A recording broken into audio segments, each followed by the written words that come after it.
disseminate the pure resistance that you're going to get, very definitely. Is finding the right people to help lead it on. And this is really where entrepreneurship comes into play. It'd be a really smart thing to make sure they got some Gen Zs in there. One of the main things about the Gen Z generation is that we love being given responsibility, but thanks to our age, we're often undermined that.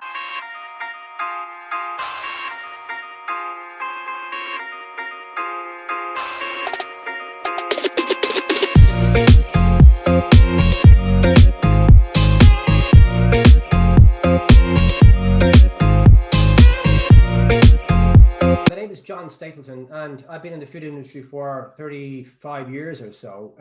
I left university and straight away set up a business. So I was completely unqualified for doing any of that, entrepreneurship or otherwise, and set up a business called New Covent Garden Soup Company. So we were the first guys to put fresh soup in a carton and sell it on the retail market. And we sold that business in 1998.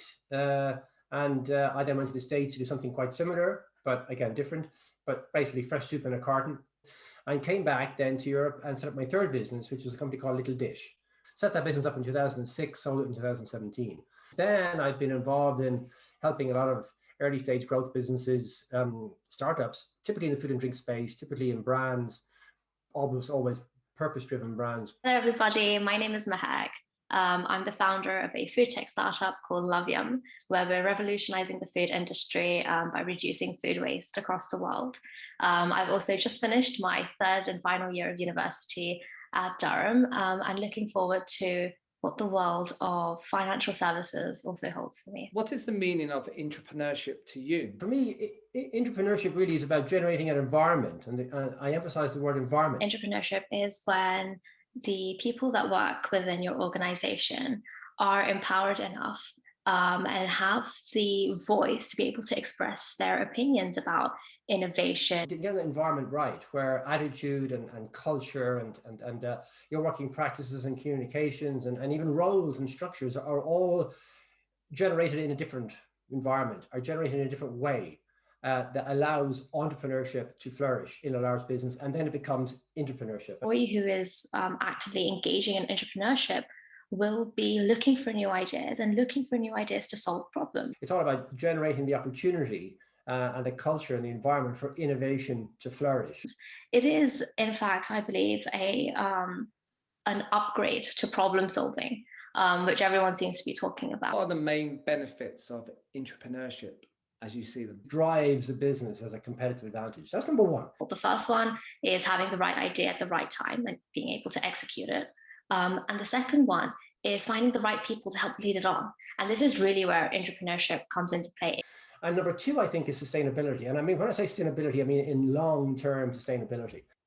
Entrepreneurship is where you have lots of different people in lots of different departments coming up with innovative way to do things, and that actually propels the company or the organization at a much faster speed into whatever your goal is. In terms of sustainability and longevity, having an entrepreneurial attitude and culture in your organization is key. Engaging in entrepreneurship, it's very obviously beneficial, to my career development, to actually utilizing a lot of the skills that I have in a capacity that actually makes a difference. And then I think it's all about appeal.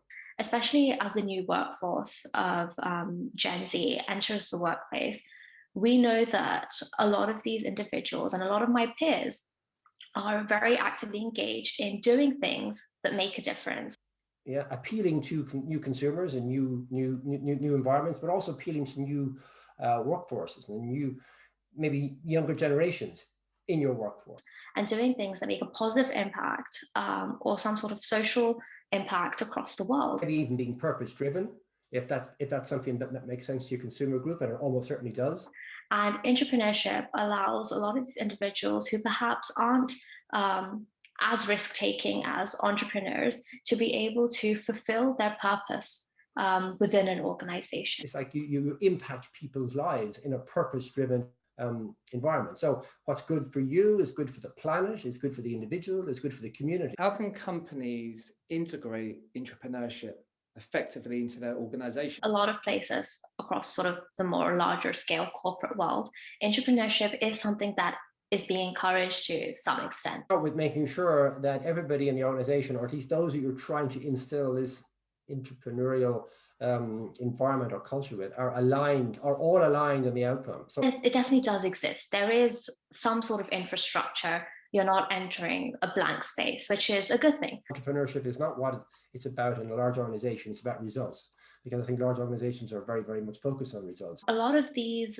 methods are often tailored to previous generations. Then I think you need to generate an environment where you're not confined by the rules, which weren't born pretty much digitized. That's one of the main issues with the infrastructure, is the lack of technological integration. Where you remove or disseminate the pure resistance that you're going to get, very definitely. And also you remove the effect, or the negative effect, from the hierarchy that exists within the business. Thanks to the pandemic and all the negative things that came with it, there has been some improvement in that sector.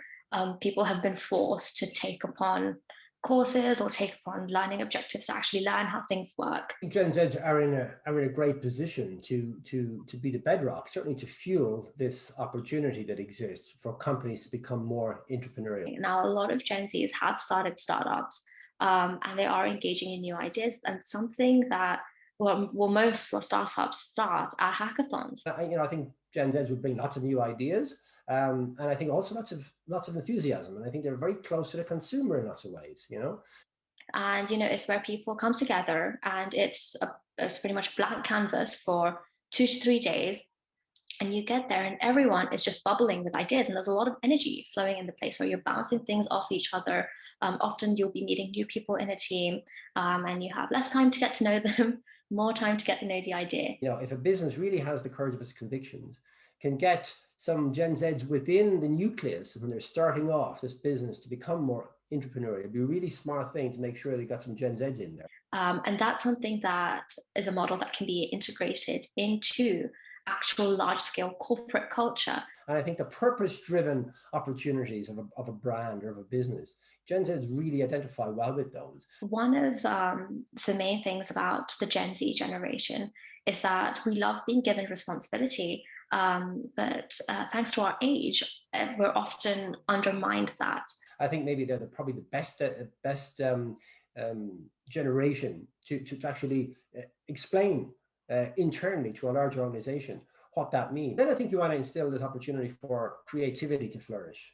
And actually, if you give people responsibility, then only can they be willing to take risk. I think you want to give these entrepreneurs the room to operate the way that I'm describing. Keep them well away from central management, because central management is about managing centrally. Second thing companies can really integrate is mentorship, having a reverse mentorship. Make sure to get the finance guys on board, because number one, they're going to be they're going to be the naysayers. So the younger counterpart of this duo can help give feedback and advice as to how the world is moving forward today, what you can do today to actually keep up with trends that are going on, and with how a large part of the consumer economy is run by the younger generation.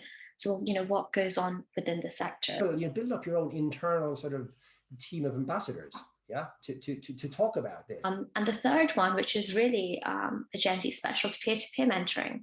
So bring in some new people, mix them with the people you already got, generate that new culture. A lot of the things that I learned today are from my peers, as opposed to someone who's been in the industry for so many years. It is so highly relatable, especially when you're consuming video content, to learn from people who are in the similar space as you, who are in a similar generation as you. There is a language that we understand. So I think being able to promote that in the corporate world and making sure that it's not let go and it's not just a startup world thing will be something that's really useful. Run some workshops, get some people in to talk, give some keynotes, give some examples from the outside world, and brainstorm opportunities. So you can come up with the top 5 or top 10 of projects that exist in the business, but have never really gone anywhere, and everybody's talked about them, never done anything about them. How can companies tap into this and use it to their advantage to build an entrepreneurship culture in their organization? What businesses can now do to help obviously recover from the pandemic and move forward is boost a culture of entrepreneurship within their firm. It's all about getting the right culture. So really have to, this word is overused, by the way. Everybody uses it, but I think it's so fundamental. A lot of the reason why people slack in their roles and why they just do their 9 to 5 is because they don't have the motivation. They're definitely promoting some sort of flatter structure to allow people to voice their opinions would be something that can help push it in the long term and actually give people, again, responsibility to be able to take risk. I think big picture, you got to remove those barriers for people saying it won't work and the naysayers, and give them a chance to fail a few times and then be successful. But how do you really ensure that it's a success, so people are getting what they want out of it? And I think this is where people from the prior generations who have experience can really implement their skills on measurement success, on metrics that really work. It's all about ideas, and then you develop the idea a bit and then you implement it and see how well you're doing. Get those guys on board by proving the numbers work, by proving the benefits that we talked about earlier. I think at the end of the day, the most important thing that we do in our lifetime is a series of learning. On the bottom line, improving all the longevity and sustainability and the creativity and the branding issues and the innovation, prove all of that. So, if you're promoting learning, if you're promoting freedom of expression within your organization, it can really lead to large-scale results in the future. There's got to be a system of continuous improvement. It's not a project that somebody does. I mentioned this earlier. It is something that, it's a way of life.